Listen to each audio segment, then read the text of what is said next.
Malam Mas Iqbal. Ya, halo, selamat malam Pak Juki. Alhamdulillah ini. Suara saya jelas Pak, sudah terdengar? Jelas ya. Jelas ya? Oke, baik. Tapi kayak agak Waduh, jauh gitu selamat loh malam Mas. Pak. Ini Bentar, bentar. senang sekali bisa ketemu lagi ya.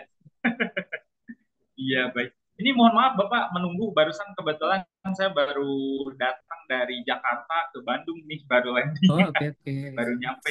Gitu, jadi agak delay telat sedikit. Ya, Baik, mohon izin Bapak ya untuk admit semuanya. ya.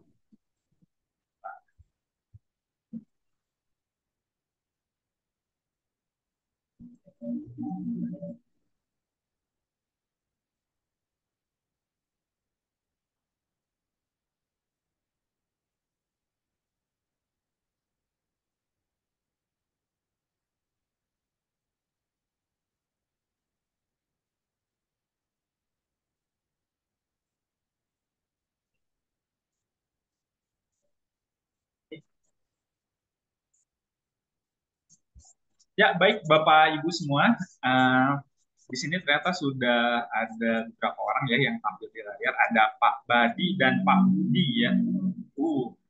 Ini namanya hampir mirip ya, Pak Badi sama Pak Budi. Oke, Bapak-bapak ya, baru Bapak-bapak.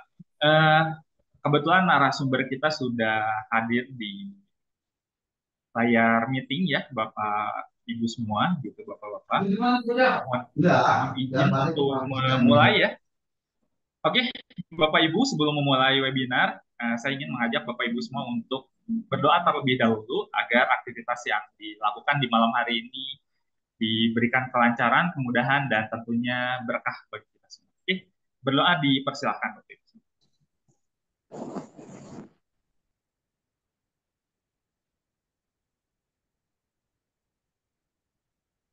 Oke, berdoa selesai Bapak Ibu. Ya, saya mohon ini ya konfirmasi dari Bapak-bapak semua ya. Kalau suara saya terdengar dengan jelas, mohon kasih reaksi. Ya, terdengar. Ya, Jelas, Pak. oke, baik Pak Badi, terima kasih ya konfirmasi. Oke, Bapak Ibu semua, Bapak-bapak, di malam hari ini sambil berjalan, sambil menunggu juga rekan-rekan yang lain join ya. Kebetulan narasumber kita sudah ada di layar meeting.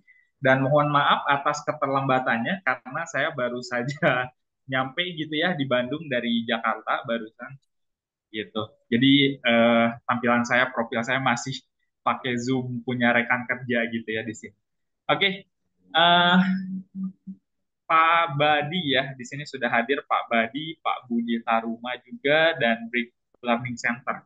Boleh dong bagi Pak Badi, kita baru ketemu beberapa ini ya episode ya Pak Badi ya.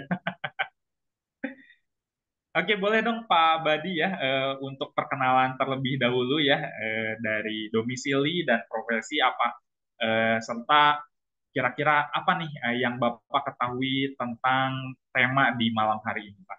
Silakan. Oke, selamat malam semuanya. Suara saya Ya, kedengaran?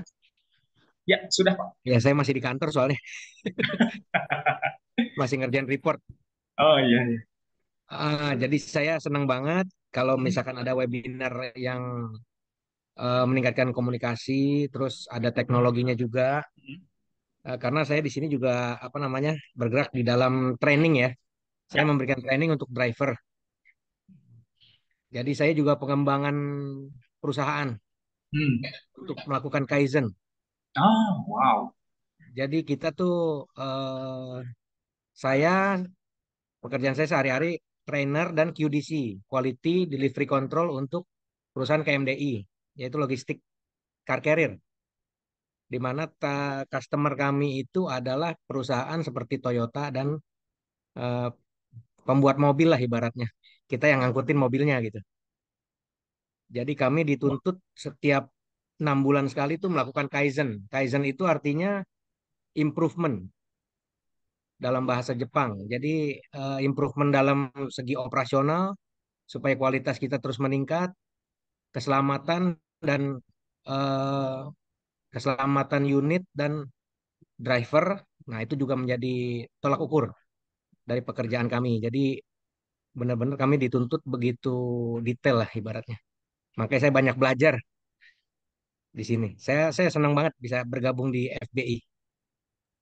Oke, baik Pak Badi Wibowo ya. Ya, Oh, makasih. ternyata dari developer dari Office juga ya Pak ya. Dan salah satunya adalah ada program tentang Kaizen ya, apa perbaikan terus-menerus gitu ya Pak ya. Iya, Oke, betul. oke baik Pak Badi ya.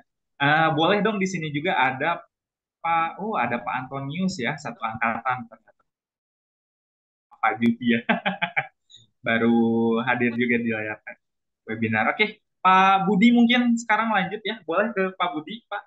Halo, bisa terhubung Pak Budi? Oke, sepertinya belum terhubung. Boleh dong ke Pak Antoni ini. Halo, Pak Anton.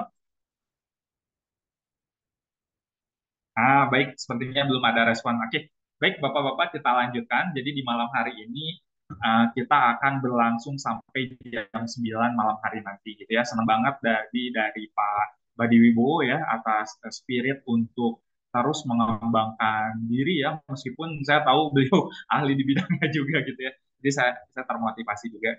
Baik Bapak-Bapak, jadi di malam hari ini kita ditemani oleh narasumber kita gitu ya. Beliau adalah Pak Zupiandi Zunizir. Beliau adalah account lead dan account lead.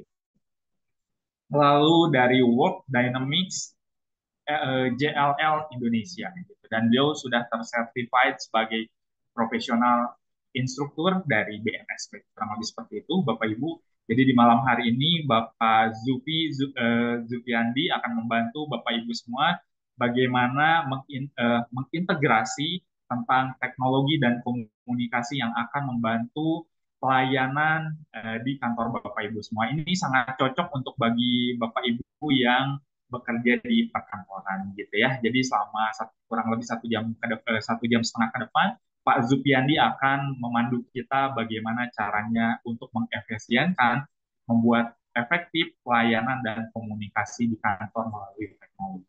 Oke, baik Bapak Ibu, jika Bapak Ibu memungkinkan ya, boleh on kamera, boleh menyalakan kamera, dan Bapak Ibu juga jika belum memungkinkan, it's okay untuk off kamera ya. Namun Bapak Ibu sepanjang webinar berlangsung, mohon untuk sama-sama menjaga kondusivitas acara, yaitu dengan melakukan unmute gitu ya selama proses webinar. Dan mohon diperhatikan juga keselamatan lingkungan kerja Bapak Ibu semua. Semoga lingkungan Bapak Ibu aman ya dan nyaman selama melakukan proses webinar. Baik, Bapak Ibu semua, kita langsung saja kita hubungkan ke narasumber kita di malam hari ini, Pak Zupiandi Zunizir.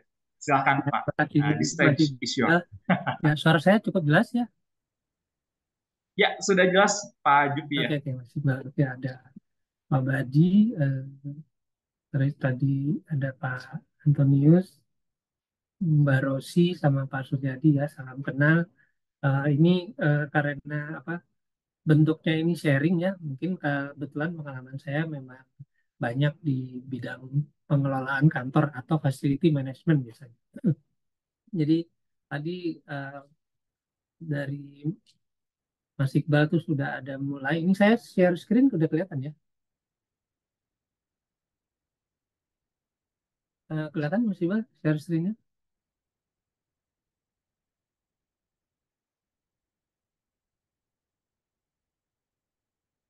Mas Iqbal, saya share screen kelihatan nggak?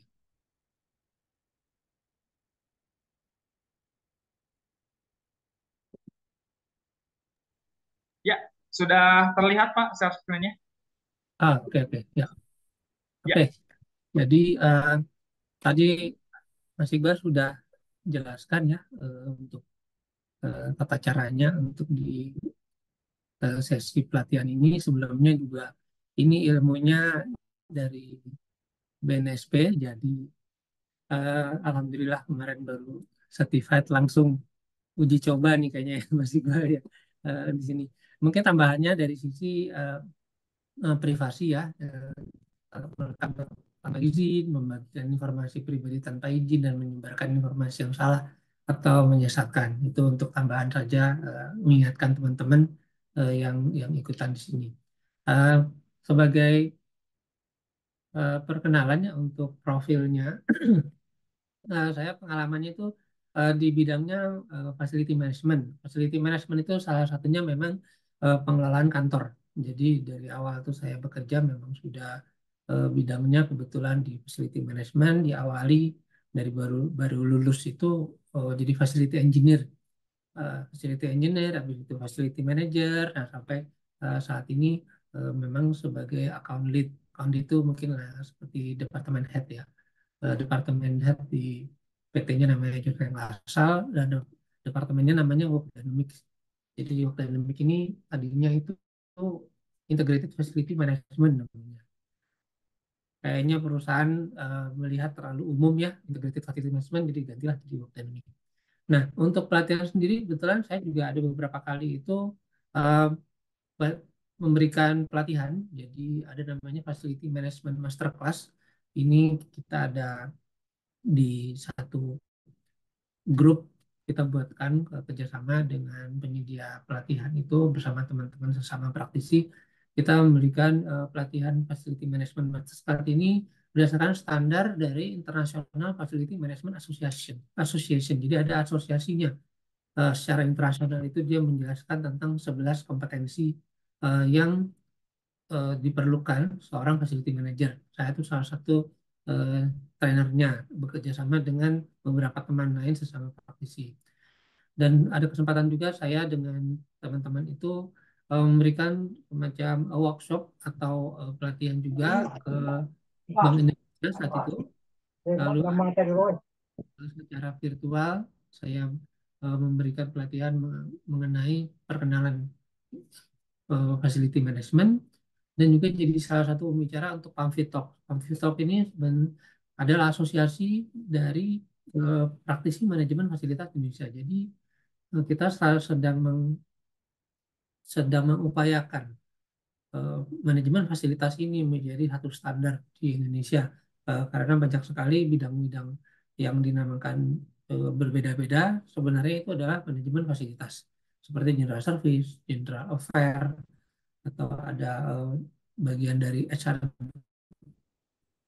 HRGA. Nah, itu sebenarnya skupnya masih facility management.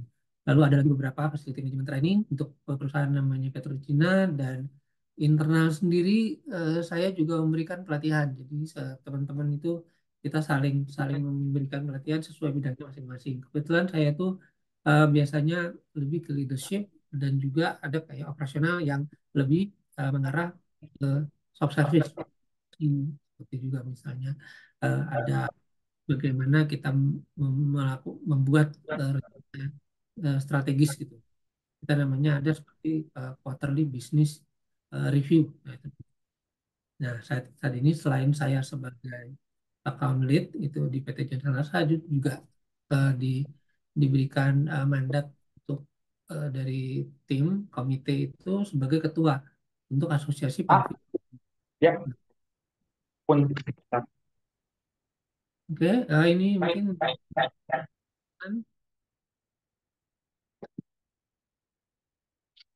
dalam ini berlaku di mana saja ya. Jadi eh, untuk keselamatan kita bersama itu agar pada saat kita menggunakan kabel extension itu dengan benar. Jadi bagaimana kita memilih kabel extension itu juga sekarang itu sudah ditaruh kodenya untuk SNI. Itu adalah minimal standar sudah terpenuhi. Kita menghindari eh, kabel extension yang ya mungkin dia kelihatan bagus, eh, sayangnya tidak ada standar. Nah, itu kita perlu hati-hati. Dan juga kabel extension ini perlu ditempatkan yang dengan tepat di sudut, jauh dari air, jauh dari apa namanya eh, tempat yang basah yang bisa kalau kita nggak banyak tumpahan gitu. Dan juga pastikan hanya cukup satu saja colokan yang kita taruh. Kalau kita tumbuk-tumbuk itu seperti yang sebelah kiri itu mempunyai resiko kebakaran. Oke, jadi untuk yang ini yang sebelah kiri itu kita hindari dan sebaiknya hanya fokus di sini. Jadi ini untuk keselamatan tentunya nanti ini berlaku berlaku ya bahkan di rumah pun usahakan kita apalagi rumah kita sendiri ya kita jaga sehingga kita terhindar dari bahaya kebakaran. Oke, untuk topiknya sendiri, pelatihan di malam ini itu tentang integrasi komunikasi dan teknologi dalam pengembangan kantor. Nah, ini tujuannya adalah pelatihan ini diharapkan nanti teman-teman di sini bisa eh, memahami konsep integrasinya, mendapatkan atau kita bisa menjelaskan apa sih manfaat dari integrasi komunikasi dan teknologi ini, menerapkan strategi komunikasi yang efektif, menghadapi tantangan yang muncul dengan proses integrasi yang kita lakukan, dan terakhir bagaimana kita mengukur dan mengevaluasi keberhasilan dari integrasi ini. Oke, nah karena ini judulnya pengelolaan kantor, maka saya akan mulai dengan kantornya itu seperti apa. Kantor itu di sini sebenarnya tidak ada batasan, jadi macam-macam. Kantor yang biasa, yang gede banget, atau kantor yang kecil, yang sedang, bahkan rumah kantor, kita punya rukan atau rumah kantor sendiri yang kita desain sendiri, atau mungkin meja kerja. Saya cari gambarnya agak bagusan lah di sini. Jadi eh, meja kerja pun kita bisa hitung sebagai area kantor. Yang intinya kalau secara BLBI itu kantor adalah rumah, bangunan, ruang, atau tempat untuk mengurus pekerjaan. Nah, dengan kantor ini yang dikelola itu sebenarnya apa sih? Gitu. Jadi pengelolaan kantor itu umumnya terkait dengan hal-hal seperti ini. Jadi pertama kebijakan keselamatan. Jadi untuk standar keselamatan itu ada, kalau sudah kantornya cukup menengah ke atas itu keselamatan area kerjanya.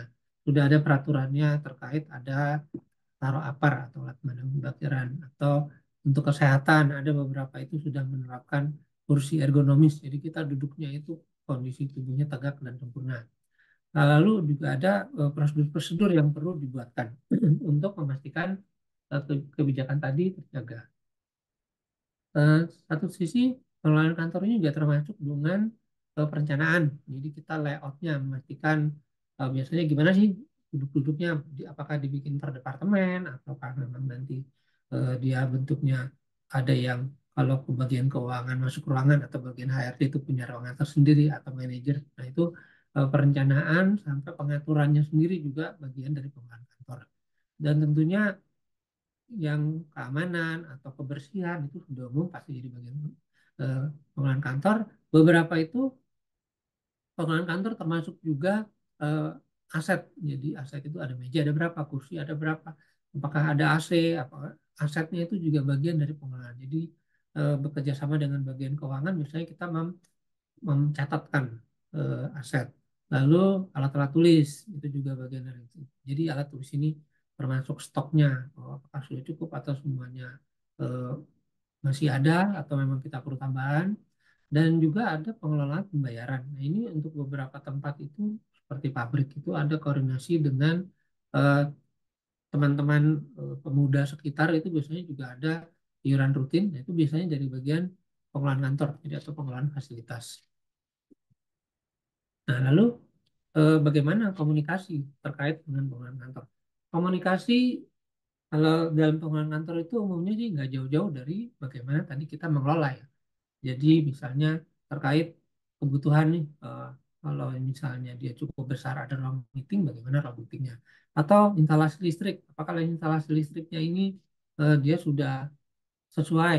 Nah, terus misalnya eh, dayanya cocok apa enggak, atau poin titik-titik dari eh, instalasi listriknya, poin colokan-colokan listriknya itu apakah sudah dekat. Lalu ada kita juga bagian mengelola keluhan. Jadi keluhan itu misalnya ada, oh ini kuncinya rusak minta dibenerin. Nah itu juga bagian pengelolaan kantor. Jadi biasanya ada kita tuh ada teknisi atau handyman kalau untuk level bukan sampai teknisi. Ada juga seperti general service atau office boy yang bisa bantuin. Nah jika ada AC itu bagian pengelolaan kantor juga, terlalu dingin, tidak dingin untuk set. Ya, kalau yang pakai AC split itu biasanya gampang, kita tinggal remote-nya aja. Yang akan lebih repot kalau yang di gedung perkantoran, jadi mesti koordinasi lagi sama BM-nya. Terus kalau kantornya cukup besar, biasanya ada seperti penyimbangan ya, atau balancing satu sisi yang satu dengan yang lain, karena biasanya kayak gitu-gitu dia akan, kalau satu terlalu dingin bisa satunya jadi panas. Nah, kalau tidak cocok ya ininya. Nah, pengelolaan kantor ini juga terkait dengan koordinasi. Jadi koordinasi itu misalnya, oh iya kita mau AC-nya mau diservis nih, bisa nggak setelah jam kerja? Karena kan kalau Sabtu Minggu biasanya berarti mesti ada orang yang jaga. Kalau kantorannya yang biasa, kalau dulu saya pernah di ruko Sabtu Minggu kita kunci. Tapi kalau dia mau servis AC, berarti mesti ada yang nungguin tuh. Nah, yang nungguin itu biasanya kita mesti bayar lembur. Nah, koordinasi ini perlu kita lakukan jika, oh ya udah, setelah jam kerja aja, jam 5 mulai. Nah, kalau nggak ada yang terganggu, bisa jalan. Perbaikan kunci juga sama. Oh, perbaikan kunci misalnya, oh pagi deh, saya nyampe tuh kantor masih jam 9, jam 8 aja kerjain. Itu juga koordinasi bagian dari kantor.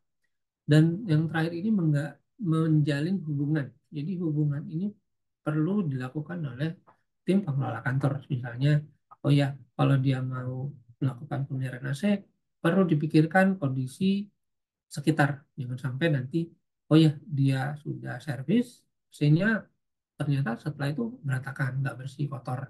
Terus misalnya, oh sini sudah ada yang minta tolong nih untuk perbaikan gitu kan. AC didiamin berhari-hari, oh nggak ada kabar. Nah itu sebenarnya untuk pengelolaan kantor semua hal ini perlu dilakukan. Lalu hmm, dari komunikasi yang dilakukan kendaraan umumnya itu adalah seperti ya, ini beberapa keluhan-keluhan atau kendala yang terjadi. Eh,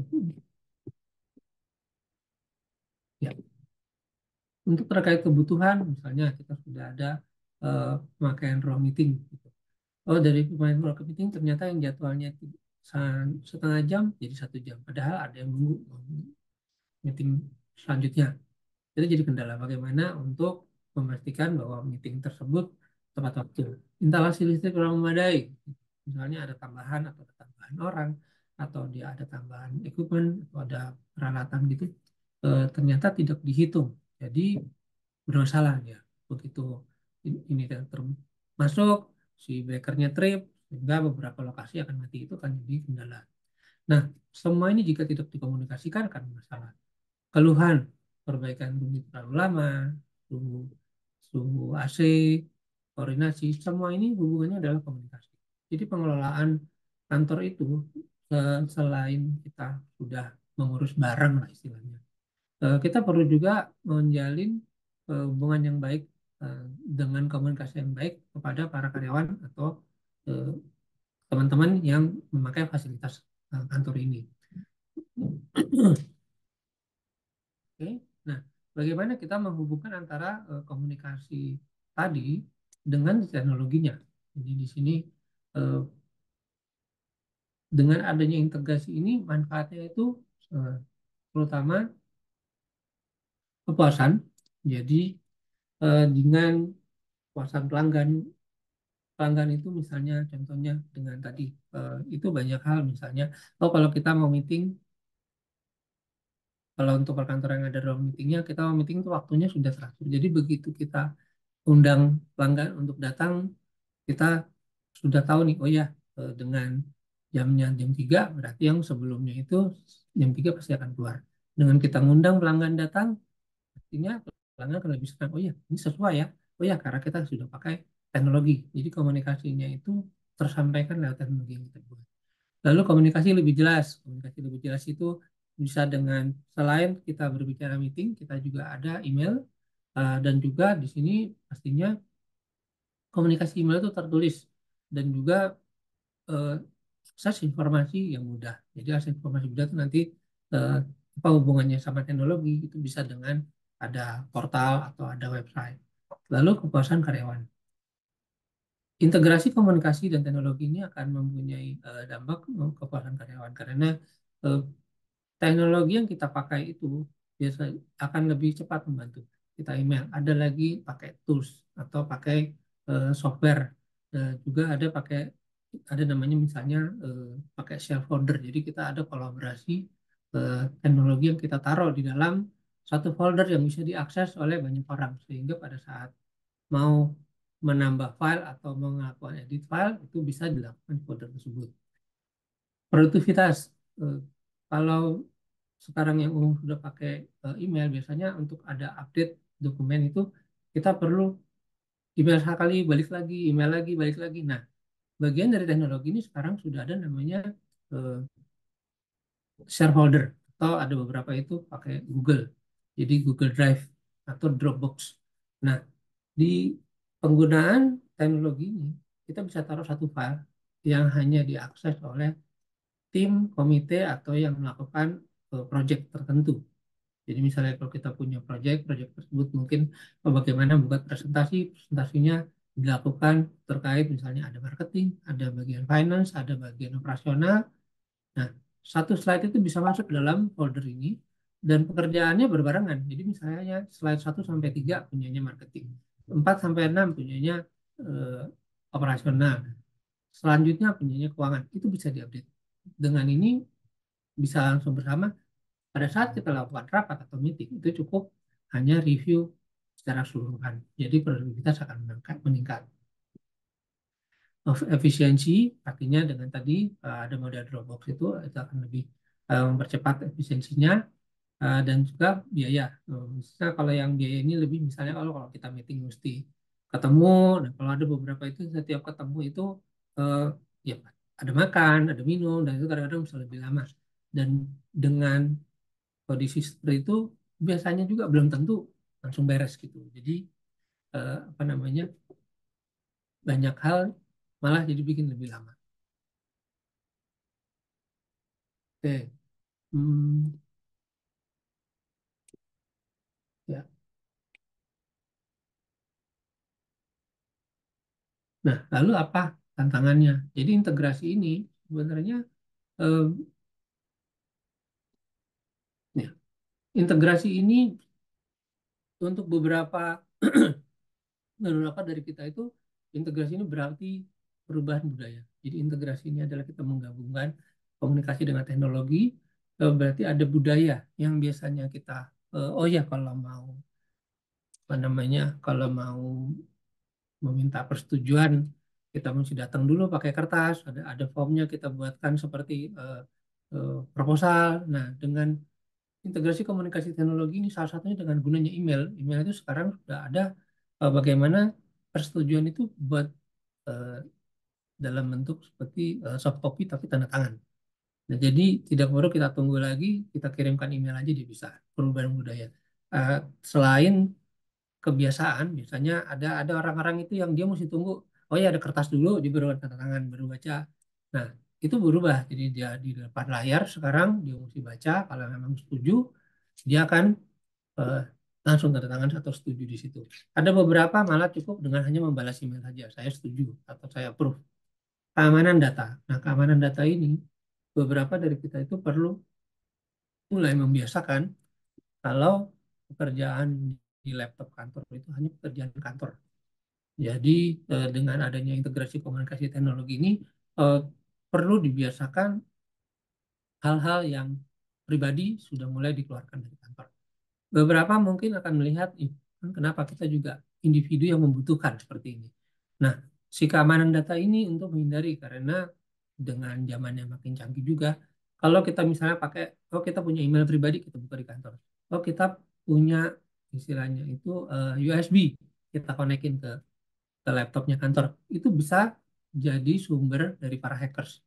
Dia bisa, oh iya bisa tarik datanya, atau nanti dia bisa dengan IP-nya, IP address bisa tarik, nah itu keamanan data.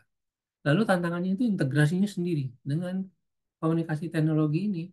eh, Bagaimana kita melihat ya, akan ada perubahan. Oh ya biasanya mungkin di komputer itu kita fokus, misalnya kalau yang keuangan akan ada Excel atau aplikasi-aplikasi tertentu.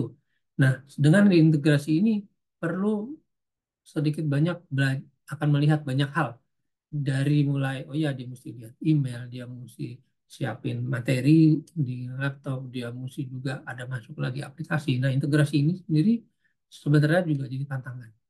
Terus biaya itu umumnya ini ke perusahaan yang memang dengan adanya dia mau fokuskan teknologi sebagai bagian dari komunikasi perusahaan, pastinya ada biaya yang harus dikeluarkan. Sistemnya, jaringan yang untuk lebih aman itu juga memerlukan istilahnya firewall ya, jadi yang lebih canggih gitu. Dan terakhir itu dukungan teknisnya.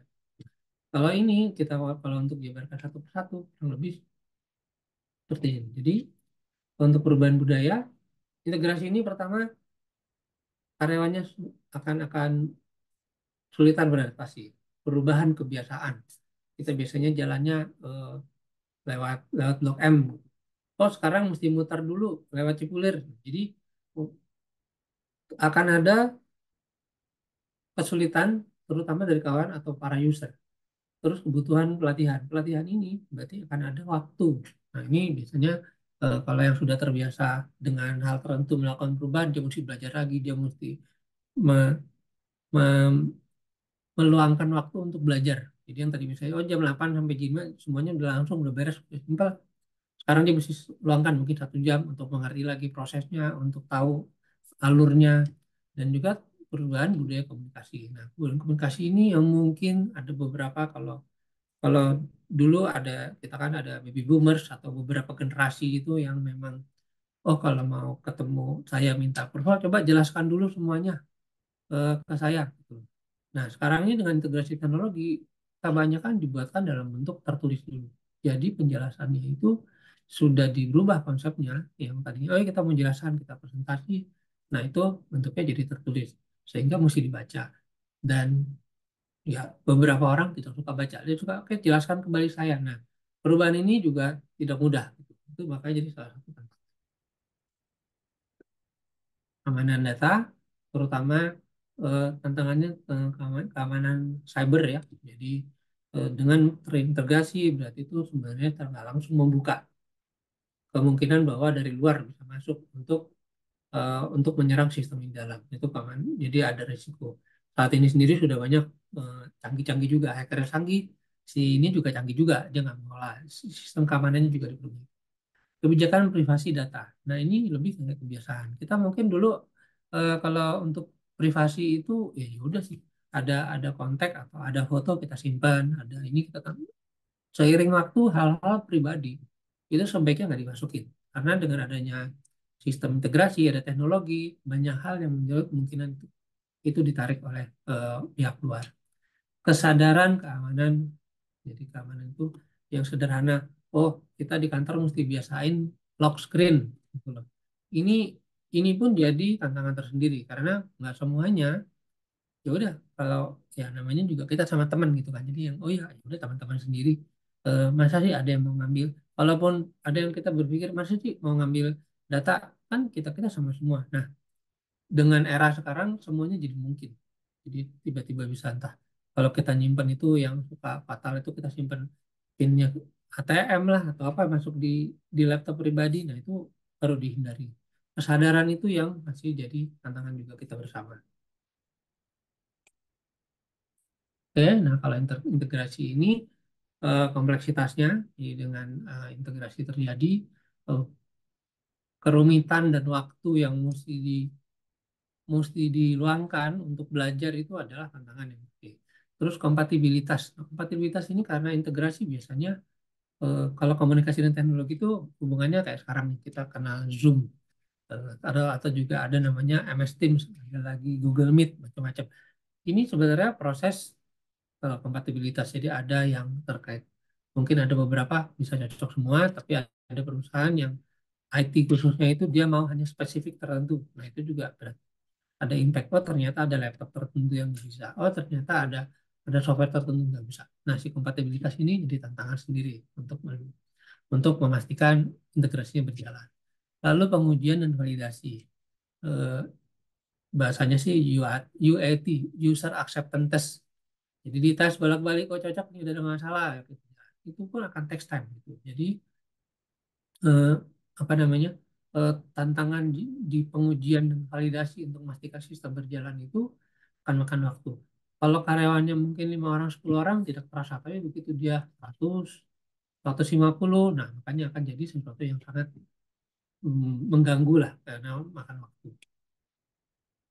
Biaya, biaya ini pastinya investasi awal atau ada biaya pemeliharaan atau bahkan ada biaya implementasi.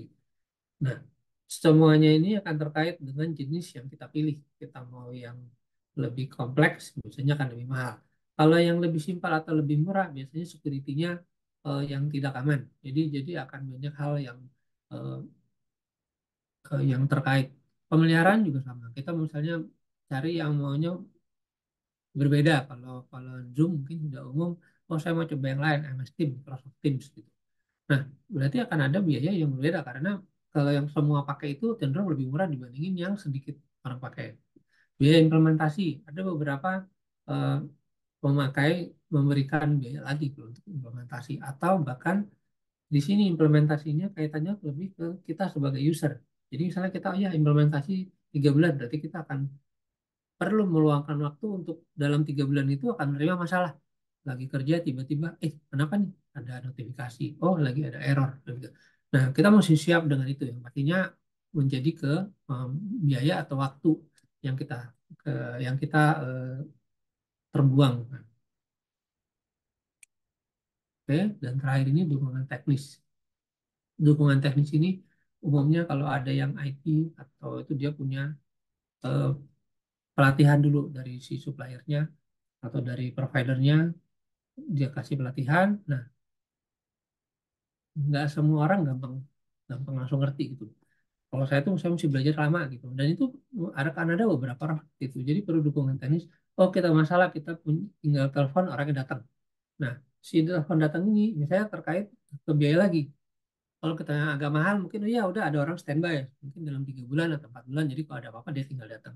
Kalau yang agak medium mungkin dia telepon baru datang gitu loh. Atau bahkan ada yang kalau memang itu dia ditentukan. Oh kalau dalam 1 minggu dia akan datang 1 kali untuk ngecek atau kalau nanti di luar 1 minggu, di luar 1 kali itu, begitu ditelepon berarti dia dibayar. Seperti itu. Waktu penyelesaian masalah, itu kaitannya tadi, kalau misalnya langsung datang langsung beres, kalau enggak tunggu dulu, nah itu akan impact ke banyak ke kita sebagai user. Atau biaya dukungan. Nah biaya dukungan ini untuk biaya teknis tadi, apakah si biaya tersebut termasuk jadi on call misalnya. Oh iya kalau ada masalah datang aja, Eh, kita udah termasuk gitu. Nah akan ada beberapa provider atau kita memilih metode pembayaran, pemilihan yang berbeda, bisa aja dia, oh ya udah, ini sampai periode 3 bulan udah selesai ya, jadi setelahnya setiap datang bayar sekian rupiah. Nah itu juga perlu diperhatikan karena itu adalah bagian dari tantangan yang kita mesti hadapi pada saat kita melakukan integrasi. Oke, nah, lalu integrasi ini apa aja sih sebenarnya yang kita bisa lakukan antara komunikasi dan teknologi? Ini saya bagi jadi ada 4. Jadi untuk pertama komunikasi internal dan eksternal, lalu manajemen dokumen, dan manajemen layanan. Jadi kalau komunikasi internal itu eh, platform komunikasi. Jadi ini mau Microsoft Teams, Slack atau Zoom. Nah ini kaitannya biasanya dengan eh, kekencangan internet ya. Jadi kalau ada apa-apa itu, oh ya kita komunikasi tinggal kayak kalau Teams itu kebetulan kantor saya itu sekarang pakainya Teams. Jadi kita tinggal chat aja. Chat nanti semuanya akan bisa lihat. Selama jam kerja itu dia akan nongol tuh, oh ya nih lagi kontak kita butuh ini. Ada komunikasi dan di dalam MS Team itu juga ada eh, kayak folder kita bisa taruh misalnya oh ya saya mau lagi kerjain laporan keuangan nih. Bisa nggak kalian bisa tambahin misalnya untuk data terkait alat tulis. Ada porsi alat tulis saya akan kerjakan untuk pemeliharaan misalnya pasti. Nah itu bisa jadi satu file kita kasih akses ke beberapa teman. Nah itu jadi alat kolaborasi jadi semuanya jadi satu tinggal kita tentukan waktu bersama oh ya mungkin 3 hari ya. Nah, itu bisa. Lalu manajemen email. Kalau email itu Outlook atau Gmail ya biasanya bisa ada salah satu tools yang cukup aman. Gmail itu juga bisa dikonvert jadi nama nama perusahaannya. Atau nanti misalnya disesuaikan. Kalau Outlook memang sesuai registrasi juga bisa. Dan kita bisa buatkan portal internal. Si portal internal ini bisa kita masukkan. Jadi beberapa itu punya portal internal, ada update apa. Ada juga yang kalau biasanya itu yang umum peraturan perusahaan dimasukin di situ, jadwal hari libur. Karena eh, kan kalau mesti email-email terus itu biasanya ya udah nanti kalau ada yang nggak sempat buka, ada bahkan yang kalau kayak oh kalau dari manajemen itu biasanya udah nggak baca aja gitu. Jadi masukin di situ. Kalau kita mau cari, kita butuh, ini tanggal 23 besok libur, 24 perusahaannya cuti bersama apa enggak gitu ya. Nah, itu masuk di portal bersama, jadi kita tinggal lihat. Kebijakan perusahaan, nah kalau pengumuman biasanya kalau di itu ada portal terkait perusahaan seluruhan, ada lagi yang terkait per departemen. Jadi bisa diklik lagi, oh ya ini departemennya A, departemen B. Nah, pengumumannya bisa disesuaikan karena beberapa itu oh, dia mungkin lebih fokus hanya internalnya aja. Yang keuangan sama HRD mungkin pengumumannya akan beda. Kalau dia pengumumannya kait keseluruhan ya berarti di portal utama. Hal-hal tersebut sebenarnya bagian dari integrasi. Oke, terus kalau untuk eksternal. Nah, eksternal ini websitenya perusahaan itu eksternal. Oh ada kita buatkan LinkedIn, Instagram atau Twitter. Jadi sekarang ini eranya bahkan kita itu mungkin perusahaannya bukan yang kayak Tokopedia atau ini saya sebut brand buat contoh aja, kayak nggak ada hubungan apa-apa. Tokopedia atau kayak Shopee. Mereka tidak menjual, tapi terbukti bahwa dengan adanya LinkedIn, Instagram atau Twitter ini itu juga membuat popularitas atau nama nama perusahaan itu jadi brandingnya jadi bagus. Nah itu biasanya saat ini yang so yang rajin beberapa perusahaan lakukan itu begitu dia sudah punya akunnya, dia akan update misalnya, oh ya kita lagi ada kalau perusahaan jasa eh, kita pelatihan di PT ini, oh kita punya pelatihan PT ini.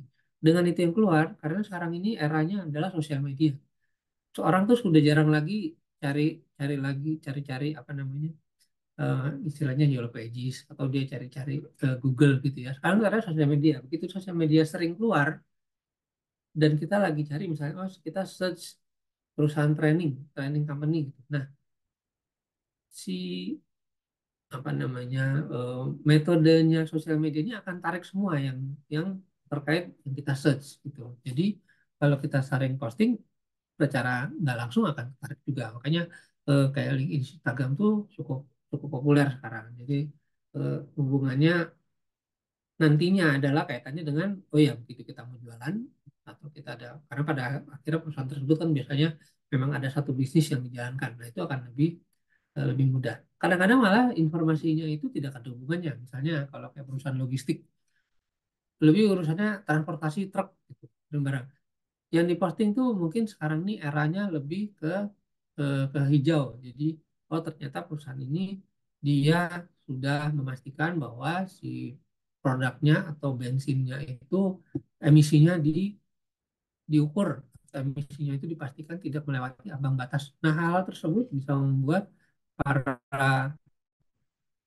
pelanggannya itu tertarik. Oh, berarti kalau saya kerjasama dengan perusahaan logistik ini, saya itu juga membantu menghijaukan Indonesia hal seperti itu. Nah, kalau untuk perangkat lunak atau video conference itu umumnya Zoom atau Google Meet. Ini biasanya yang paling gampang kalau kita emailnya kita kasih ke mana-mana itu cukup gampang diakses. Dalam artian siapapun itu begitu dia klik Zoom dengan dari email manapun, Zoom dan Google Meet ini cenderung mudah. Kalau yang lainnya itu pengalaman saya itu biasanya Anda entah adalah dia mesti download dulu, mesti ada namanya ada Webex, terus ada dulu tuh ada Skype atau ada apa. Jadi itu memang dia suka entah kita download dulu atau kita eh, si laptopnya nggak gampang untuk beradaptasi. Jadi umumnya itu pakai Zoom atau Google Meet. Oke, nah kalau manajemen dokumen ini jadi bagaimana kita filing.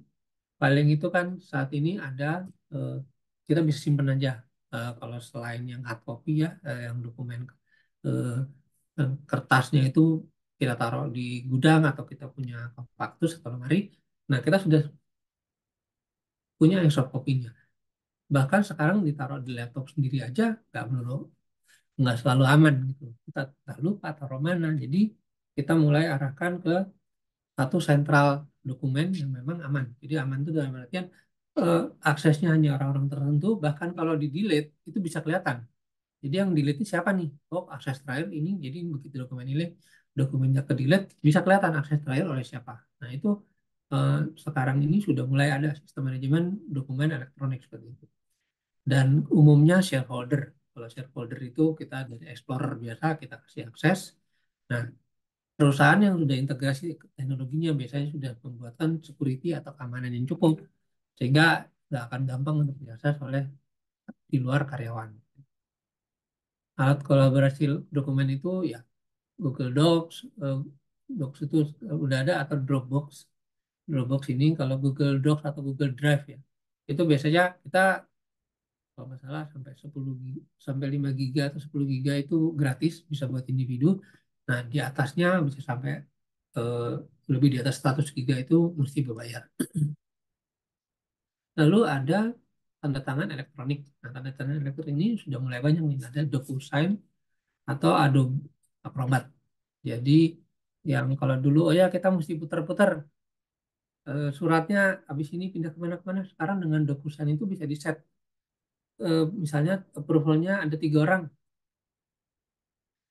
Pertamanya approve baru bisa masuk yang kedua approve baru masuk ketiga. Jadi tiga tiga layar ini kalau kita umumnya di manajemen itu biasanya dia evaluasi, review dulu, oh ya ini udah benar semua, udah sesuai, bagian legal, oke, dia tanda tangan. Bagian oke, maksudnya ke level di atasnya lagi, oke, sampai akhirnya mungkin sampai presdir dan tanda tangan.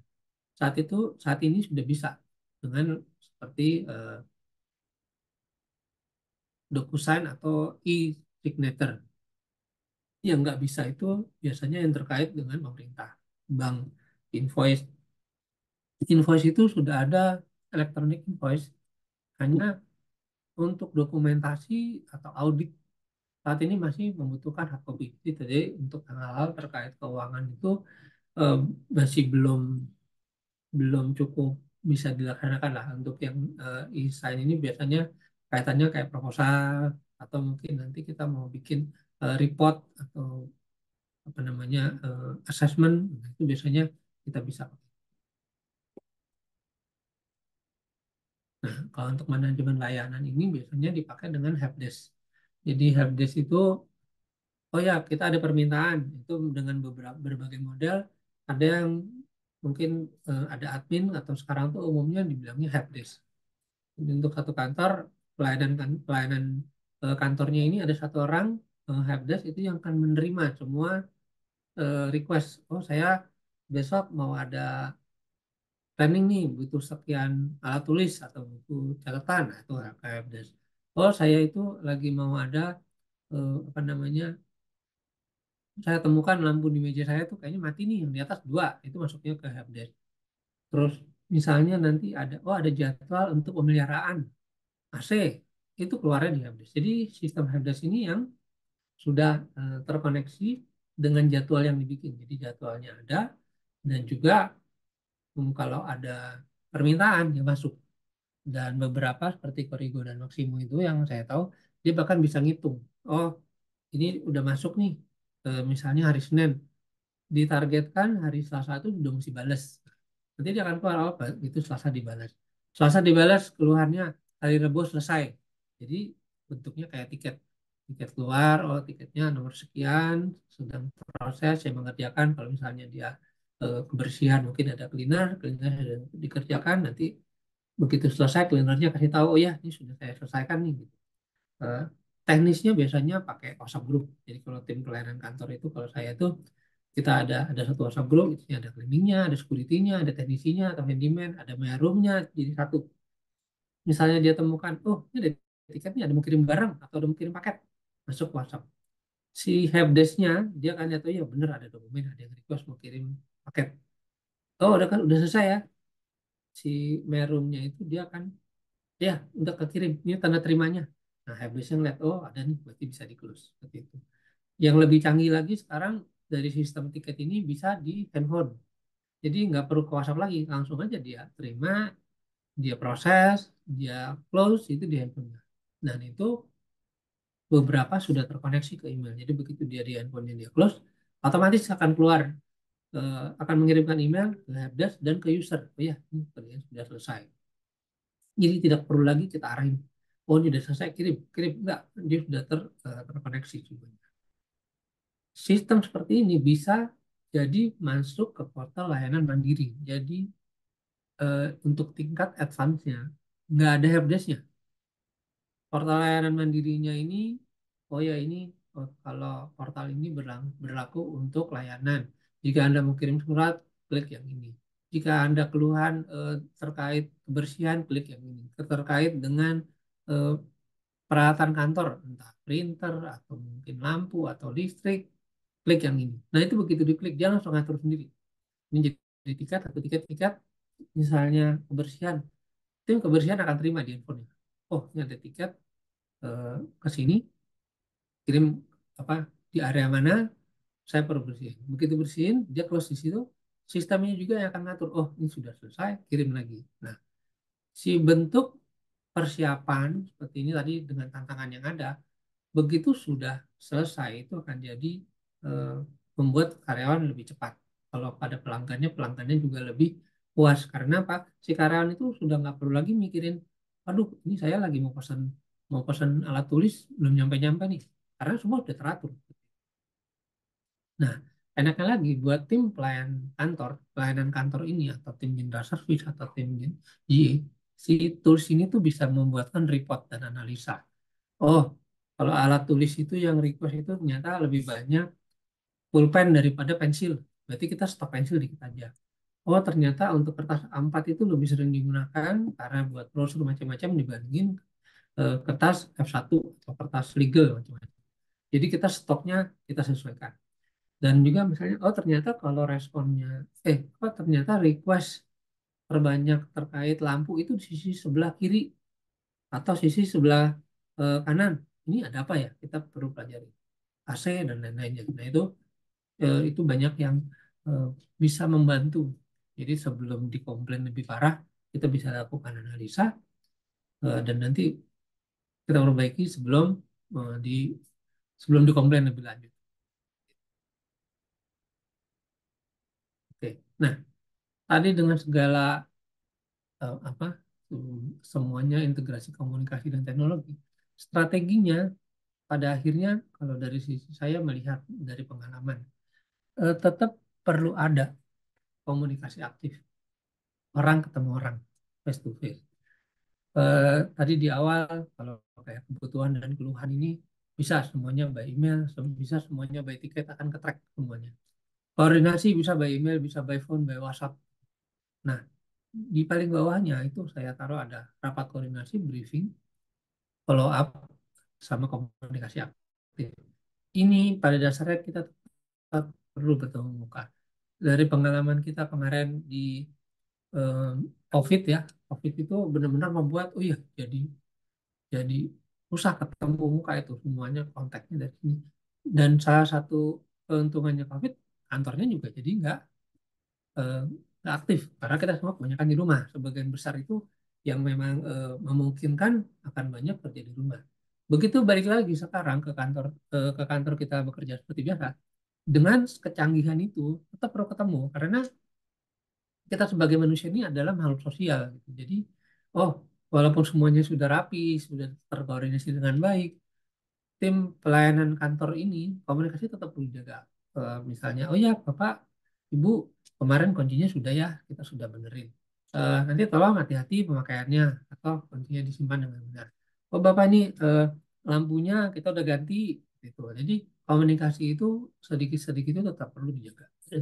Termasuk juga follow up itu misalnya, oh ya gimana? Kemarin ada yang ketumpahan kopi di sini, eh, bekasnya udah hilang ya. Jadi, eh, komunikasi aktif ini pada akhirnya eh, perlu bersinergi dengan teknologinya. Jadi teknologinya bisa jalan terus, bisa makin canggih. Tetap kita sebagai manusia perlu komunikasi. Kalau yang eh, mungkin kantornya besar banget, gitu, itu biasanya timnya kita bagi aja strukturnya. Saya punya eh, bahkan tim kayak cleaning service atau tekniknya pun perlu diberikan pelatihan soft skill atau komunikasi efektif. Jadi mereka itu eh, ya mungkin kalau ada teman-teman yang pernah tahu tenis itu, oh ya kerja bener, wah dia kerja bener, nggak ngomong, datang tet tet tet tet, beres beres beres kerja tinggal. Gitu loh. Sedangkan di situ ada si si usernya gitu, jadi yang ya dia mau nanya, eh, biasanya mungkin ada ibu-ibu gitu ya, itu kenapa ya saya kemarin pakainya biasa atau sekarang kok rusak. Nah, si bentuk komunikasi interaksi ini perlu dilatih, jadi tidak semua orang langsung mengerti. Dan tambahan teknologi itu mempercepat eh, semua. Jadi langsung nih langsung teratur yang kalau dulu kita mungkin kalau pernah ngalamin saya tuh sempat dulu zaman dulu tuh kita punya briefing pagi. Jadi masuk jam jam 8 jam 8 itu kita ada briefing dulu 10 menit. Oh ya, ini kerjanya apa? Untuk bagian cleaning ada temuan atau ada apa gitu kan. Nah, sekarang ini briefing ini bisa lebih jarang. Briefing justru mungkin 2 hari sekali, 3 hari sekali lebih karena eh, kita evaluasi dari tiket yang tadi. Nah, dengan berkurangnya ketemu mukanya, perlu dilatih lebih lanjut bagaimana komunikasi dengan si orang-orang usernya tadi. Jadi, oh ya, ganti lampu. Datang, ganti lampu, tinggal. Mungkin pada saat kerja orangnya nggak ada, tapi kita tahu itu orang yang mana. Jadi kita perlu datangi lagi. Bapak, Ibu, saya sudah ganti kemarin. Sepertinya udah nggak ada masalah ya. Ya, bentuk seperti itu perlu dijaga. Oke, nah tadi dari hasil strategi itu bagaimana kita ukur ke ininya bahwa integrasi komunikasi ini eh, berhasil atau tidak. Jadi yang umum sekarang sudah mulai berjalan survei. Kita lakukan survei. Kita survei itu bisa bermacam-macam. Ada yang suka survei sebulan sekali, ada yang 3 bulan sekali, ada yang 6 bulan sekali. Jadi kenapa eh, kalau dari sisi saya sih sebagai praktisi itu lebih bagus jarang-jarang. Karena kalau nanti dia terlalu sering, bukan apa hasil surveinya itu bukan jadi eh, jujur gitu karena oh ya udah nih kemarin udah ya, isinya jadi lebih kasar-kasaran tapi begitu 6 bulan gitu itu biasanya ditunggu-tunggu misalnya dua komplain sekali komplain 2 kali udah sampai level kemana kemana ke manajernya kemana-mana dan itu mungkin kurang nah itu bisa jadi survei mengurangi skor dengan jarak yang cukup 6 bulan maksimal lah gitu ya itu biasanya akan kita terlihat pekerjaannya itu benar-benar sudah tersampaikan atau terimplementasi dengan baik dan benar. Lalu tingkat pemakaian ini bisa terlihat. Jadi kayak email itu apa berapa sering sih emailnya kepake dibandingin kertas dan yang pasti pasti kelihatan itu gimana interaksi masing-masing. Kalau masih ada yang kedengeran kesel, wah ini kok lama banget ini bang mungkin belum belum belum benar tuh pemakaiannya. Kalau memang sudah semuanya lancar bahkan untuk urusan komunikasi terkait email udah nggak pernah ada masalah. Masalahnya justru naik. Gimana strategi perusahaan? Oh, gimana nih kita mesti mikirin misalnya memperbesar income atau apa gitu. Itu jadi yang hal-hal terkait pelayanan kantor udah jadi hal biasa dan itu sebenarnya menunjukkan keberhasilan. Oke, kalau produktivitas eh, dengan puas kita kerjanya lebih cepat dan beberapa itu kan sekarang karena sudah kebiasaan pulang ya, kebiasaan kerja di rumah, itu biasanya nggak ada yang tahan kerja lama-lama di kantor. Mungkin ada beberapa orang yang memang suka kerja di kantor. Tapi kalau kayak saya sih, oh kalau bisa jam 5 pulang, pulang. Kalau memang nggak ada apa-apa ya kita pastiin pulang. Nah itu kalau semuanya teknologinya, emailnya, eh, aplikasi yang kita pakai itu tanpa ada masalah, kita bisa jadi lebih produktif. Oh semua dokumen kita taruh semuanya di tadi ada Dropbox atau Google Drive gitu. Nah, dengan semuanya yang bisa terkoneksi dan saling evaluasi, kolaborasi mau nggak mau, saling bantu ini bikin semua kerjaan cepat. Kalau kerjaan cepat kita cepat selesai, ya mau nggak mau kan jadinya enak nih. Oh ya udah tinggal pulang udah beres.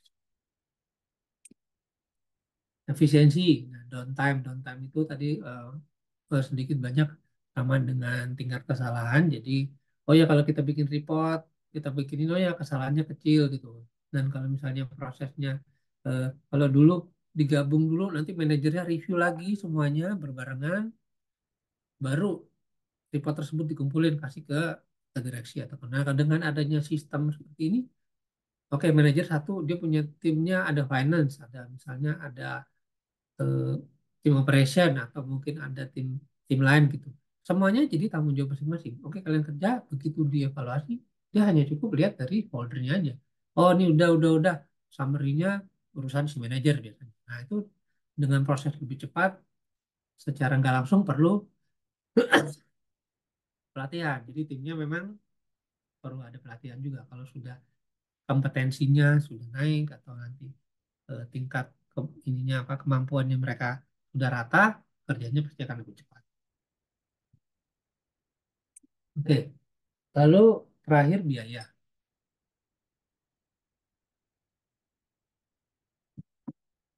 biaya ini biasanya sih kalau dari pelayanan kantor tuh bentuknya biaya tak langsung gitu ya. Jadi misalnya, oh yang biasanya karena dia mesti reportnya dia review bolak-balik, nah, ketahuan mana yang salah, itu waktu lebih lama. Dan waktu lebih lama ini untuk seorang yang misalnya, oh kalau dia bisa kerja 2 jam jadi 4 jam, itu secara nggak langsung jadi biaya buat perusahaan karena jadinya nggak produktif. Nah itu dengan kerja lebih cepat, ya dia bisa lebih, buat kita pribadi sebagai karyawan, ya akan lebih, oh iya dah lebih cepat, lebih cepat pulang, ketemu keluarga atau bukan, stresnya jadi kurang. Nah, itu akan jadi salah satu eh, nilai tambah gitu. Dan juga eh, banyak hal karena ya semuanya lebih produktif. Kalau memang perusahaan tersebut ada hubungannya sama bisnis, orang-orang yang terkait marketingnya atau bisnis development itu juga jadi lebih efisien dan lebih produktif sehingga bisa meningkatkan sih penjualannya. Oke, dari situ jadi sudah kita masuk ke rangkuman ya ini ya. Em, Tadi konsep integrasi komunikasi ini memang lebih ke arah sebenarnya komunikasi tetap ada dan teknologi ini hanya membantu untuk mempercepat. Jadi eh, semuanya lebih ke arah merubah budaya yang tadinya terutama kertas, terutama proses persetujuan yang dikit-dikit datang satu orang. Kalau orangnya lagi di rumah udah berarti si approvalnya nunggu. Nah, sekarang ini enggak. Dengan teknologi ini mau dimanapun dia bisa masuk handphone, email bisa masuk. Jadi semuanya tetap akan bisa selesai tepat waktu. Terus untuk manfaatnya tentunya kita sudah bisa lihat bahwa si integrasi ini akan memberikan efisiensi, efektif dan produktivitas lebih banyak. Strategi gimana? Strateginya teknologinya tetap bisa ada, semuanya akan ada. Pada akhirnya perlu ada komunikasi aktif. Jadi teknologi ini mempercepat yang tadinya kita mungkin oh mesti pikirin ngeprintnya dulu kiri kanan sama gitu. Nah sekarang nggak perlu mikirin, kita tinggal email, Word-nya sudah kita set, yang kita tinggal lakukan hanya oh ketemu, kalau mungkin manajer atau ketemu para user tadi, yang ngomong aja, oh iya bapak ini saya udah ini sudah selesai, atau kita bentuknya jalin hubungan saja. Dan jalannya ini jadi benar-benar kalau menurut saya tuh lebih manusiawi. Oh ya kita ngomongnya, oh ya masalahnya misalnya, oh ini sering mati instalasi rusak, kita bentuknya hanya sesuai teknis. Kita nggak perlu lagi mikirin, oh ya itu mesti reportnya apa ya, terus apa kita print lagi kemana-mana, itu akan lebih mempercepat. Oke, tantangannya pastinya akan ada tantangan dan itu sekarang sih eranya di teknologi ya. Jadi memang eh, masing-masing dari kita itu sebagai karyawan perlu belajar untuk jadi lebih baik dan tentunya teknologi ini membantu. Jadi setahu saya sih memang teknologi ini membantu kita untuk lebih cepat kerja. Dan kalau kerjaan lebih cepat sih mengurangi stres juga buat buat kita gitu ya. Oke, nah bagaimana mengukurnya? Sudah apa namanya, sudah terukur, utamanya survei. Jadi survei itu em, mungkin beberapa teman akan ada yang melihat oh survei ini kan bisa aja kalau orangnya kesel gitu ya, oh dia bikin surveinya yang apa namanya, yang iseng gitu kan. Nah tapi survei ini tetap jadi salah satu tolak ukur kita karena si sistem teknologi macam-macam itu kalau orang yang nggak puas, wah ternyata dengan karena pakai ini saya mesti Zoom meeting itu aja untuk bisa connect tunggu 10 menit. Saya telepon aja udah selesai gitu. Misalnya oh dengan email saya kirim email, setiap di email nggak pernah ketahuan ini udah keluar atau belum atau masih ini. Jadi karena banyak hal yang tidak dijelaskan bisa jadi eh, para usernya atau para karyawan itu malah bikin itu jadi masalah seperti itu. Oke, nah itu untuk materi ini Mas Iqbal, betul saya udah selesai apa nanti ada tanya jawab atau gimana? Selanjutnya sih saya lebih mau memperkenalkan JLL sih kalau boleh. Ya, oke. Baik. Terima kasih Pak Jupi. Ini suara saya sudah jelas, Pak? Oh, jelas ya. Baik. Eh, Terima kasih Pak Jupi untuk pemaparannya ya. Baik, Bapak Ibu, boleh silahkan untuk kasih reaction terbaik nih untuk Pak Jupi di malam hari ini ya. Oke, sudah berbagi insight gitu ya. Oh, mantap. Baik. Terima kasih Bapak Ibu ya. Ya, Pak Jupi, saat ini masih ada waktu, jadi kita ngobrol-ngobrol tentang Q&A gitu ya, sama Bapak Ibu Ya, boleh diskusi gitu ya, boleh tanya jawab. Dan ya, silakan. terima kasih Pak Jupi untuk pemaparannya ya, ini sangat membantu sekali karena eh, yang dialami juga gitu ya, ini dengan mengintegrasikan komunikasi dan teknologi ini sangat-sangat membantu gitu ya di perkantoran gitu ya. Jadi report lebih mudah gitu ya. Manajer juga cuman cek-cek doang gitu ya ke Ya, tugas-tugasnya sudah beres atau belum gitu. Dan pada akhirnya tadi menarik sekali ya Pak, soal ini ya poin-poinnya ternyata strategi dan tolak ukurnya ini yang jadi kuncinya gitu ya Pak ya untuk betul ya. efisiensinya gitu efektivitas dan pada akhirnya memang eh, tepat sekali gitu ya Pak ya apa untuk mengurang apa tatap muka tetap perlu diadakan gitu ya Pak ya komunikasinya. Ya. Itu. Baik, Bapak mungkin saya ingin ini dulu hubungkan dulu kepada audiens di malam hari ini. Silakan Bapak Ibu yang ingin bertanya seputar mungkin kebutuhan Bapak Ibu di kantor atau keluhan yang Bapak Ibu alami seputar dunia perkantoran yang tadi sudah disampaikan oleh Pak Jupiandi. Silakan Bapak Ibu. Oke, biasanya ini Pak Adil ya suka ada ini ya pertanyaan. Mungkin boleh Mau Pak nanya Adil. Pak, Ya, mau silakan Pak nanya Adil. Pak Yufyandi. Ya, boleh. Silakan Pak Adil. Sebentar Pak.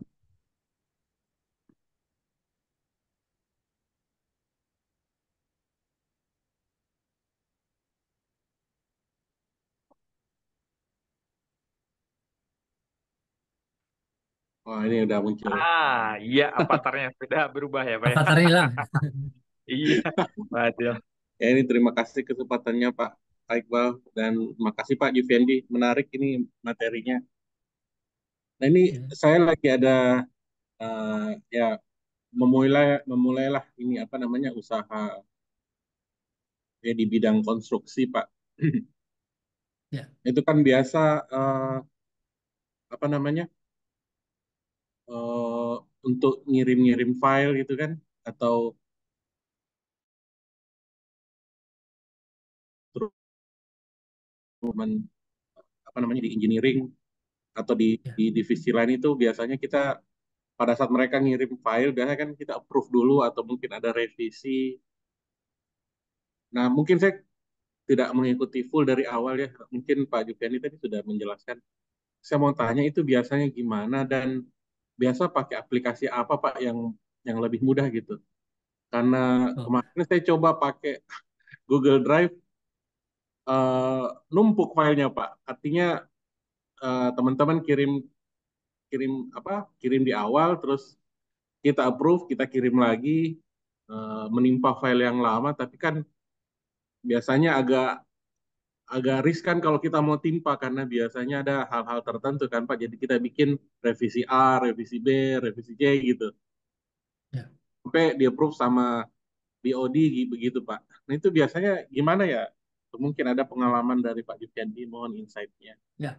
Eh, Pak Adil, terima kasih pertanyaannya. Kalau untuk gambar terus terang saya nggak familiar, Pak. Yang biasanya kita pakai itu si Dropbox atau share folder. Jadi share folder itu yang kita pakai di apa namanya eh, perusahaan itu akan punya satu kayak cloud ya atau dia satu cloud folder ya. Jadi bukan di laptop lagi, tapi mereka sudah centralize di satu server yang khusus buat file-file terkait perusahaan gitu. Nah, biasanya di situ eh, dengan dokumen-dokumen yang skala besar, gambar besar itu diberikan aksesnya memang orang-orang tertentu. Dan nanti untuk editnya biasanya memang kita gunakan misalnya nih yang satu edit atas nama. Kalau wordingnya sih biasanya satu nama itu mungkin yang rilis kalau kalau kita tuh biasanya dokumen ya, jadi ada nomor dokumen, ada nama dokumen, terus ada siapa yang inisiatornya. Nah, nanti inisiator awal dia biasanya punya tanda tangan itu di sisi kita bikin ada dua atau tiga, sisi inisiator, sisi reviewer satu, sisi approver. Nah, eh, itu bentuknya jadi tiga file yang berbeda. Jadi misalnya review satu kirim, begitu yang kedua reviewernya dia sudah, oh ya nih semuanya sudah cocok dokumennya, sudah tidak ada kesalahan, dia akan accept. Berarti masuk jadi file kedua dengan nama yang reviewer satu, misalnya kayak saya tuh biasanya inisialnya JJ. Terus misalnya profil keduanya Pak Adil gitu, Adil Abdillah, berarti AA. JJ dash AA, nah misalnya ada lagi mungkin Mas Iqbal tuh approver utamanya pakai itu aja IA. Nah jadi file yang dipakai itu approve terakhir Pak. Kita kalau untuk dokumen, kayak kalau gambarnya terus terang saya nggak familiar, asumsinya sih setelah di review itu adalah file terakhir yang dipakai. Nah si file yang dengan nama paling panjang itulah yang jadi referensinya. Itu file terakhir. Biasa gitu sih Pak Din. Nggak berarti halaman di halaman pertamanya aja begitu Pak ya di Ya, jadi dokumen. yang pertamanya misalnya ada yang kedua Soalnya kalau diedit, filenya agak besar kan biasanya itu sampai ya betul berapa makanya halaman sih? untuk file gambar mungkin Ya bisa itu bisa gede banget itu sampai lima terus terang puluh. saya nggak familiar kita bentuknya biasanya dokumentasi report ya. Jadi report pertama nanti ada diedit. Kalau untuk di share folder itu sih bisa sampai tergantung besarannya server ya bisa berapa tera Iya, gitu iya. sih Pak. Jadi tinggal diedit nanti tinggal perlu ada controller. Jadi misalnya oh yang ternyata yang dipakai ini yang terakhir nih. Nah yang sisanya itu mesti dipindahin. Jadi jangan sampai masuk di folder yang sama. Lebih ke folder manajemennya aja. Kalau di perusahaan besar Pak itu biasanya ada memang satu orang untuk dokumen kontrol Pak ya atau Ya masing-masing kita tuh dokumen. jadi kayak di Windows Explorer-nya itu ada dapat akses lah. Jadi kita masuk dikasih akses itu namanya ada kayak kalau ini istilahnya dia N-Drive. Jadi satu departemen satu namanya dapatnya N-Drive itu IT-nya itu dia buatkan eh, servernya itu di satu server utama bukan di Hmm. laptop. Jadi kita tuh kalau kayak di sini pakai VPN, connect-nya ke sana ke N-Drive itu. Jadi kalau nanti mau ada edit kita cukup dari situ. Jadi si laptopnya nggak berat Pak. Atau PC-nya kita nggak berat lebih ke sana sih. Nanti tapi detailnya mungkin nanti saya tanya sih. Iya, iya. Nanti Biasa kan kalau saya tanya teman-teman itu gimana kirim eh, kirim mereka bisa jam. akses itunya ya. Iya, iya. Ya, soalnya kalau kemarin saya pakai Google Drive, terus saya pernah pakai apa itu namanya, apa cloud gitu. Itu harus di custom lagi, soalnya Oh, nah yang cloud pun juga eh, nggak itu ya. ya Yang cloud juga juga nggak bisa ininya. bukan Nggak nggak cukup. bisa sih Pak, maksudnya supaya lebih mudah untuk ditahu alurnya gitu Pak. Soalnya Oh, kalau oke. umpamanya eh, ada memang apa sih namanya tuh folder tim namanya, jadi bisa diakses oleh semua divisi. Nah itu masing-masing divisi itu role-nya beda-beda, hanya bisa di permit untuk review aja, ada yang bisa yang untuk Ya, apa namanya edit, ada yang bisa upload gitu. Nah iya kalau betul. di Ya. satu tempat biasanya dengan nama yang sama, kadang apa ini sudah direvisi atau belum gitu. Terus kalau seumpama di rename atau sorry dibuat file yang berbeda, nanti dimasukkan ke apa namanya tim tim folder itu agak ketimpa apa gimana ya? Ketimpa gitu Oh, oke. filenya. Jadi ya siapa Kalau tahu mungkin ada yang cara yang lebih efisien gitu. Oke, kalau ya makanya kembali. Kalau untuk gambarnya mungkin saya nggak familiar Pak. Kalau dari cerita Bapak sih itu lebih ke prosedurnya Pak. Jadi prosedurnya Bapak misalnya perlu dibuatkan prosedur. Kalau kita tuh kan kami perusahaannya sekarang juga baru ISO ya. Jadi siapa nih yang pertama nih? Kalau dia belum selesai editnya, kalau dia misalnya itu dia belum belum bisa handover ke yang lain gitu. Nah misalnya tadi kalau dari Bapak ada yang view, ada yang mengedit.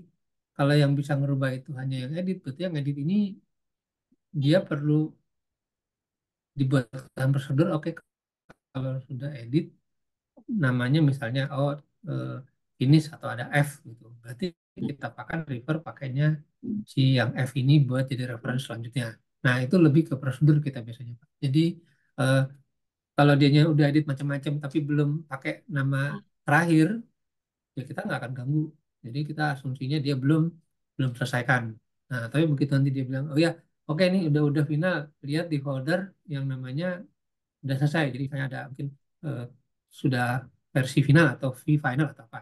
Nah, itu baru jadi referensi. Mungkin kalau usulan saya sih sambil sambil ngelihat Google Drive atau Dropbox atau share foldernya, prosedurnya juga perlu di set juga, Pak Din. Iya, iya. Baik, Pak. Terima kasih, Pak. Ya, kurang lebih segitu. Ya. Makasih, Mas Iqbal. Ya, baik Pak Adil, terima kasih ya. Oke, baik silakan Bapak-bapak ya jika ingin bertanya seputar tentang integrasi komunikasi dengan teknologi silakan. Saya di sini melihat juga ada Pak Badi Wibowo ya, Pak Budi, Pak Suryadi. Terima kasih ya udah hadir nih di malam hari ini. Saya baru lagi ketemu dengan Pak Suryadi ya. Sudah lama nih belum ini ya. Baru ini lagi terhubung lagi. Oke, baik Bapak-bapak, eh, jika sudah cukup mungkin ada yang mungkin akan disampaikan lagi dari Pak Jupiandi Ya, Mas Iqbal, tentang terima kasih. ya, Mungkin saya mau kenalkan dikit tentang JLL ya, atau Jones Lang LaSalle ya, ini ya. baik. Ya, ya jadi saya itu bekerja di perusahaannya namanya JLL. Jones Lang Mhm. LaSalle ini multinational company. Jadi kalau eh, bidangnya sendiri real estate.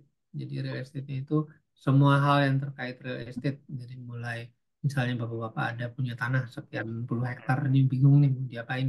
Kita bisa bantu untuk feasibility study. Kita bantu Hmm. bisa mungkin jadi mall atau jadi apa namanya gedung perkantoran. Terus ada juga project development. Jadi kita tadi untuk Pak Adil itu konstruksi kita di eh, project developmentnya Pak. Jadi kita project management itu kita juga ada. Lalu ada building management. Jadi kayak mungkin gedung-gedung perkantoran Sudirman Tamrin itu beberapa tuh di manage sama JLL. Nah, kalau yang saya sendiri integrated facility management ini lebih kaitannya ke pelayanan kantor atau kita namanya facility management, integrated facility management. Nah, kita itu di apa di Indonesia ini kurang lebih saat ini kliennya sekitar 30-an dengan fasilitas yang kita kelola itu perkantoran, gedung, pabrik itu 100 lebih. Karena kita juga kelola bank. Kelola bank itu ada yang di 40 cabang, 60 cabang kayak gitu. Jadi memang lumayan banyak. Kantor kita sendiri di gedung BJ lantai 2 tower 22 tower 2 lantai 22 gedung BJ Sudirman dan kita punya kantor pusatnya itu di Chicago, Amerika. Kami sendiri ini sudah tersertifikasi ya ISO-nya 9000, 41000 itu terkait facility management, sama 14000 dan 45000. 14000 itu apa namanya lingkungan, 45000 itu safety. Jadi di sisi kiri ini klien-klien kami yang sudah saat ini sudah sedang kita kelola. Nah, lalu tadi untuk facility management itu kita ada juga jasa lain itu research. Jadi research itu terkait gedung perkantoran mana khususnya masih di Jakarta yang saat ini biasanya ada kayak kita tuh risetnya perkantoran yang grade A atau grade B. Sekarang tuh kebutuhan kantor-kantor itu yang lagi harganya lagi bagus itu daerah mana. Jadi Sudirman itu SCBD, ada juga daerah Simatupang, nanti juga ada daerah-daerah lain itu biasanya kita buatkan risetnya. Nah, untuk integrated facility management sendiri ini kita servisnya itu salah satunya tadi yang kalau pelayanan kantor itu kita lebih di account manajemennya. Jadi kita taruh facility manager gitu, atau kita ada facility coordinator gitu ya.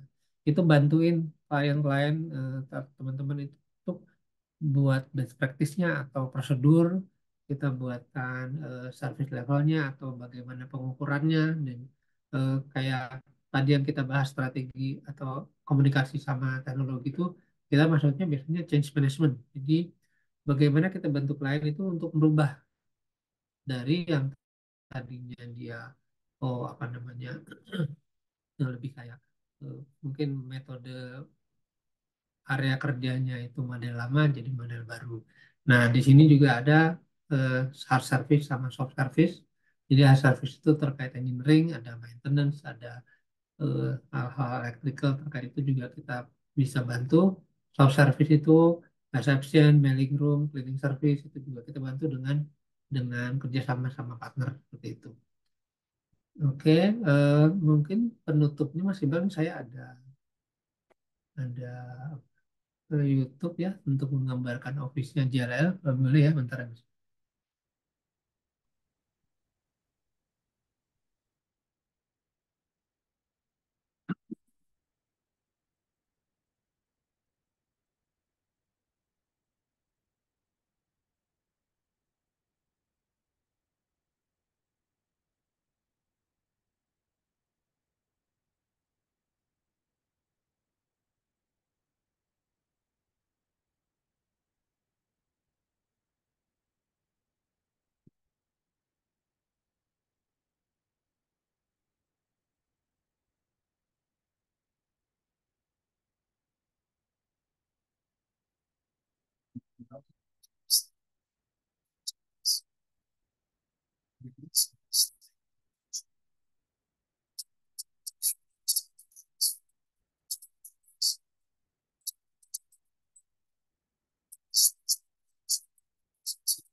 Nah, itu Mas Iqbal jadi penutupnya dari saya. Terima kasih.